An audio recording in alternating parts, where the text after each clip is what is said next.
Assalamualaikum. Waalaikumsalam. Bisa Kak masuk Pak? Iya bisa. Duduk di sini. Ya, makasih banyak Pak. Kenapa ini? Ada yang bisa saya bantu? Eh, Banyak sekali nih Pak.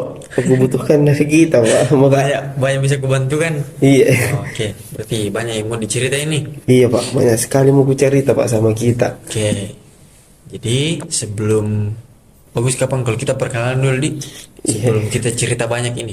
iya Karena Pak. berasa-rasa ini kita banyak masalah, tak lagi banyak masalah tak ini kapan? Banyak sekali Pak. Oke, perkenalkan nama saya itu Muhammad Fadil MB, biasa dipanggil Pak Fadil begitu. Oke, coba bisa perkenalan juga. Eh, Perkenalkan nama saya Emas Lamabila. Biasa dipanggil Aslam Pak. Jadi dari kelas 84 Pak. Kelas 84. Apa tadi? Aslam. Aslam Pak Oh ya. iya. Kenapa Ki datang ke sini, ada yang mau dicerita? Ada Pak. Ada banyak. Banyak sekali Pak. Penting dah itu. Penting sekali Pak. Pribadi ndak itu. Pribadi Pak. Oke. Jadi begini. Ini kan kita mau diskusi ya. Kita mau konseling lah ceritanya. Iya Pak. Jadi pasti ada yang namanya kesepakatan waktu. Bagaimana kalau waktunya itu 40 menit? Bisa? 40 menit ya. Bisa Pak. Bisa. Tapi enggak terganggu itu pelajaranku nantinya Pak. Kalau misalnya kan istirahat enggak panjang waktunya Pak. Ya istirahat sisa berapa lagi? Sisa 20 menit lagi Iya kapan Pak. nih? Tapi memang kalau kita mau konseling itu memang harus begitu, harus 40 menit memang. Dan soal nanti kalau begitu nanti saya ngurus lah. Nanti saya kuantar ke kelas ta untuk ngobrol sama gurunya begitu. Nanti saya yang jelaskan nih. Oh iya Pak. Jadi aman Mi? Aman Pak. Oke. Di sini mau Kak juga jelaskan, ada di dalam bimbingan dan konseling itu ada namanya asas. Nah, asas-asas ini tuh ya, yang pertama ada asas keterbukaan. Jadi kan kita di sini mau ngobrol ya, kita mau berdiskusi. Jadi segala sesuatu yang mau Aslam berikan kepada saya itu saya harap Aslam bisa terbuka secara yang terbuka begitu. Iya. Maksudnya diceritakan sampai ke akar permasalahannya gitu, biar enak nanti toh bagaimana kita berdiskusi, kita cari solusi terkait masalahnya Aslam yang ingin diceritain ini. Oke. Iya Pak. Kemudian yang kedua ada asas kesukarelaan. Iya Pak. Ini kalau melihat dari gerak-geriknya Aslam tadi ke sini kayaknya Aslam rela aja datang ke sini ya. Iya Pak, rela sekali Pak. Anda takut Ki sama saya? Gimana? Karena Rombek itu Pak tempatnya orang bermasalah jadi agak-agak Agak aku rasa Pak. agak takut. Iya Pak. Oke. Tapi ya mungkin nanti kalau sudah jalan mini proses konselingnya ya mungkin tidak takut begilah. Iya. Karena memang cerita bohong gitu kalau guru BK itu jahat. Iya Pak. Oke, selanjutnya yang ketiga atau yang paling penting itu ada asas kerahasiaan. Nah, asas kerahasiaan ini itu apa ya? Rahasia. Jadi di sini kita saling menjaga rahasia terkait informasi-informasi yang diberikan kepada saya dari Aslam. Kan kita mau cerita tentang masalah atau Iya. pas itu masalahnya kayak ya sensitif lah. Jadi kita harus jaga rahasianya itu biar orang-orang nggak tahu gitu. Karena kan pasti malu juga tuh kalau nggak tahu orang masalah ta ini. Jadi itulah paham Ki? Iya Pak. Oke, mungkin bisa Ki coba dari awal dulu paling kita cerita kenapa Ki datang ke sini dengan muka yang terburu-buru tadi kulihat. Tapi janji jaga ini Pak bakal dijaga aja nanti rahasiaku. Janji bakal kujaga. Iya Pak. Jadi Pak, sebenarnya itu tujuanku datang ke sini Pak, mau Kak cerita. Belakang ini tuh Pak, sering Kak merasa cemas Pak. Setiap setiap kali presentasi itu Pak, rasanya Pak bebannya yang ada di dadaku itu Pak berat sekali. Jadi bahkan sebelum ku bicara itu Pak sudah dumba-dumba Pak. Jadi kita ini masalahnya begitu ya, nggak Iya. bisa ngobrol depan umum. Iya Pak. Ya memang kalau mau dibilang sih presentasi itu memang masa-masa yang menegangkan sih, apalagi kalau kita mau ngobrol di depan orang tuh. Yep. Ya, sebenarnya itu wajar sih, hal yang wajar. Cuman eh, nggak baik juga sih kalau kita apa ya, kita diam membatu saja, apalagi kita sudah diberikan tugas untuk presentasi tapi kita nggak tahu mau ngapain di atas. Nah, itu kan nggak baik. Yep. Oke. Kalau nggak keberatan, Jiki mau nggak cerita lebih banyak lagi tentang ini masalah tak? Boleh Pak. Jadi Pak, setiap kali diminta Kak, untuk berbicara di depan kelas Pak, eh, itu Pak, rasa gugupku itu tinggi sekali Ki. Jadi takut Kak kalau tidak bisa Kak menyampaikan materi dengan baik Pak. Kadang itu Pak, saya malah berpikir kalau teman-temanku itu bakal nilai Kak bodoh. Kalau itu Pak, kalau tidak ku tahu bilang apa yang kujelaskan itu di atas Pak. Padahal sudah maka itu belajar di rumah Pak. Kusiapkan materiku, kusiapkan dengan baik Pak. Tapi pas ku berdiri di depan kelas itu Pak, langsung otakku itu Pak kosong. Itu yang pelajari tadi malam itu Pak langsung hilang. Jadi kalau di atas semua itu Pak bergetar mau Pak. Oh, jadi sebenarnya nih, ya memang kalau kedengarannya berat. Cuman perasaan seperti itu manusiawi sebenarnya, Islam. Banyak juga orang yang kayak ngerasa cemas tuh, terus nggak percaya diri juga. Apalagi kalau harus berbicara di depan umum tuh, kayak Aslam ini presentasi di depan kelas. Nah, bahkan kita ini kelas berapa? Kelas 8 tuh. Iya. Bahkan orang dewasa itu nggak jarang juga ada yang begitu. Bahkan saya saja itu kalau ngobrol di depan teman-teman guru ini itu kadang kayak gugup. Ya biasa kaki kayak getar gitu Pak. sehingga otak itu ngeblank. Nah, apa yang sudah dipersiapkan ya itu hilang seketika. Oke. Kemudian bisa diceritakan lebih lanjut lagi begitu terkait apa yang biasa dirasakan atau yang ditakutkan saat presentasi Ki di kelas. Yang paling bikin saya cemas itu Pak, kalau misal buat kesalahan di depan teman-teman itu malu sekali Kak kurasa Pak. Kadang itu sampai Kak berpikir kalau gagal Kak, dia nanggap Kak temanku sebagai orang yang Pak tidak cukup pintar Kak, nanggap bodoh Kak. Padahal sudah berusaha Pak itu ya, persiapkan materinya terus begitu ya Pak anggapannya teman-temanku. Itu yang ku takutkan Pak. Saya paham itu perasaanmu kayak bagaimana. Takut akan penilaian orang lain itu memang kayak seringkali jadi sumber kecemasan bagi kita. Kita tuh kayak apa ya? Sering memang beranggapan kalau orang ini bagaimana tanggapannya sama kita. Nah, itu yang buat kita cemas dan nggak jarang memang terjadi tuh di orang-orang di sekitar kita begitu.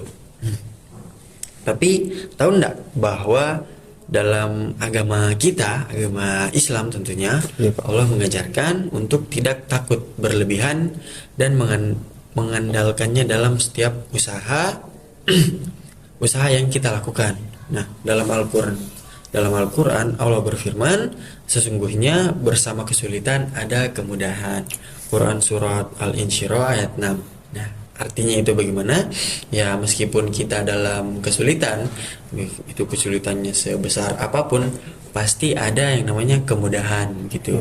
Jadi tidak semerta-merta kalau kita lagi terkena musibah, maksudnya kita lagi terkena masalah lah, itu bukan berarti tidak ada titik terangnya, pasti ada begitu. Jadi tidak boleh memang terlarut-larut dalam masalah itu. Harus diyakini bahwa dalam dalam kesulitan itu pasti ada kemudahannya begitu. Selam. Ya, Pak. Bagaimana menurut tak? Pernah ku dengar itu ya Pak. Tapi kadang rasa takutku itu Bang datang begitu saja Pak.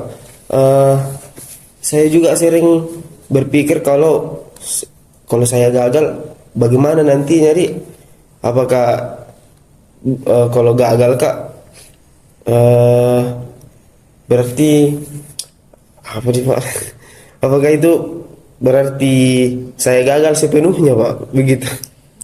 Ya, memang kalau seringkali kita rasakan sih Aslam, kita takut akan kegagalan. Ya, saya juga takut akan kegagalan sih. Namun dalam Islam kita diajarkan untuk tidak takut menghadapi kegagalan, karena kegagalan bukan akhir dari segalanya. Pasti pernah kita dengar itu toh? Iya Pak. Nah, itu adalah bagian dari proses menuju kesuksesan. Nah, tidak semerta-merta kita itu bisa sukses, kita itu langsung, semisal kita itu sukses, itu tidak mesti langsung tiba-tiba sukses. Itu pasti ada prosesnya. Iya Pak. Nah, salah satu prosesnya apa ya? Kegagalan itu. Jadi ini sebagai proses belajar Aslam begitu. Nah, bahkan ada sebuah hadis yang mengatakan bahwa sesungguhnya amal itu tergantung pada niatnya. Habis riwayat Bukhari. Jadi, yang penting adalah niat. Bagaimana niat kita ini mempengaruhi hasil kita gitu. Jadi, ketika niat kita baik dan kita barengi dengan doa dan usaha yang maksimal, itu pasti adalah hasilnya begitu. Hasil yang memuaskan tentunya, bukan hasil yang tidak memuaskan begitu. Oh iya Pak. Saya sedikit sekarang Pak merasa tenang. Tapi kalau begitu Pak, bagaimana caranya saya nih Pak mengatasi rasa cemasku Pak? Kadang saya itu merasa kesulitan untuk berbicara lancar dan percaya diri Pak. Oke, Jin bisa kita coba dengan yang pertama. Bisa kita coba untuk lebih fokus pada niat yang sudah saya jelaskan tadi itu, niat dibarengi dengan usaha. Nah, sebelum mulai presentasi, coba ingat ke diri kita sendiri bahwa apa yang dilakukan ini untuk berbagi ilmu, bukan untuk ajang pertunjukan lah. Kita mau tunjukkan kepada mereka kalau kita ini ternyata bisa, kita ternyata jago ngobrol depan umum. Nah, jangan berpikiran seperti itu. Kita harus berpikir bahwa kita memberikan mereka itu ilmu gitu. Kita kasih mereka ilmu sehingga itu bermanfaat bagi diri mereka gitu. Jangan justru ini sebagai ajang pamer begitu, kan itu tidak baik ya. Nah, Allah berfirman dalam surat Al-Baqarah ayat 286 yang artinya Allah tidak membebani seseorang melainkan sesuai dengan kesanggupannya. Nah, artinya itu apa ya? Karena kamu ini sudah diberi kemampuan untuk menghadapi tantangan, ya dalam hal ini kan presentasi. Iya. Sudah diberikan tantangan untuk hadapi ini presentasi. Nah, Allah itu tidak akan berikan beban yang lain atau beban yang lebih besar lagi daripada presentasi ini, daripada kemampuan begitu. Apa yang dipikirkan tentang hal ini? Maksudnya Pak, saya harus melihat presentasi ini sebagai bukan sebagai beban ya Pak, Iya. tapi melainkan untuk sebagai kesempatan untuk berbuat baik di. Ya begitu. Betul sekali Islam. Dengan niat yang ikhlas dan baik tentunya saya jamin tidak akan terlalu terbebani dengan hasil akhir. Nah, contohnya ketika berbicara di depan kelas, ketika kamu ini sedang sampaikan ilmu yang bermanfaat. Nah, itu adalah amal yang baik dan sangat dihargai oleh Allah Subhanahu wa taala. Bahkan kalau ada dirasa gugup sekalipun, yang terpenting adalah usaha dan niat baikmu. Nah, Allah itu tidak menilai hasil secara langsung, tapi niat dan usaha kita. Oh iya Pak, baru Pak sadar selama ini saya terlalu fokus pada penilaian orang lain Pak, dan itu yang buat Kak merasa tertekan Pak. Lalu bagaimana Pak dengan rasa takut berbicara di depan orang banyak Pak? Itu juga yang bikin Kak tidak tenang. Ya, seperti yang sudah saya bilang di awal tadi, perasaan cemas itu memang dialami oleh setiap manusia, termasuk Aslam, termasuk teman-temannya, termasuk saya juga di sini. Nah, banyak orang yang merasa gugup saat berbicara di depan umum. Namun, pastilah ada juga ketika kita itu gugup, pasti ada caranya untuk bagaimana kita tidak gugup. Nah, yang pertama adalah pastilah berlatih toh. berlatih. Sering Ki berlatih, semakin percaya diri Ki juga toh. Nah, coba Ki untuk latihan presentasi di depan cermin. Coba. Ada cermin di rumah toh? Ada Pak, ada. Besar. Bisa ya. Nah, itu coba bisa Ki ngobrol-ngobrol di cermin itu ya. Bukan berarti kita gila nah. Iya, Pak. Itu untuk berlatih. Kita anggap itu cermin sebagai suasana kelas. Oh iya Pak. Jadi kita berlatih di rumah begini. Nah, itu nanti akan ada hasilnya. Ya memang kalau dibayangkan kayak ya, nggak mungkin itu satu cermin sama dengan banyaknya orang dalam kelas. Iya. Tapi kalau dibarengi dengan niat dan usaha yang sudah saya jelaskan di awal tadi, itu saya yakin pasti ada hasilnya Islam gitu. Nah, dalam Islam itu kita juga diajarkan untuk selalu memohon pertolongan kepada Allah Subhanahu wa taala. Jangan lupa berdoa. Nah, seperti dalam doa yang diajarkan oleh Nabi Musa yang bunyinya, "Ya Allah, lapangkanlah dadaku dan mudahkanlah urusanku." Quran surat At-Taha ayat 256 25 sampai 26. Nah, dengan doa ini bisa ki memohon agar Allah ini bantu ki untuk diberi kelancaran dan ketenangan begitu. Jadi kalau semisal gugup gitu, semisal masih gugup ki setelah latihan itu, nah kita bisa berdoa kepada Allah, minta pertolongannya bagaimana agar dia kasih ki kelancaran dalam segala urusan-urusan. Kan dalam hal ini presentasi ya. Begitu Aslam.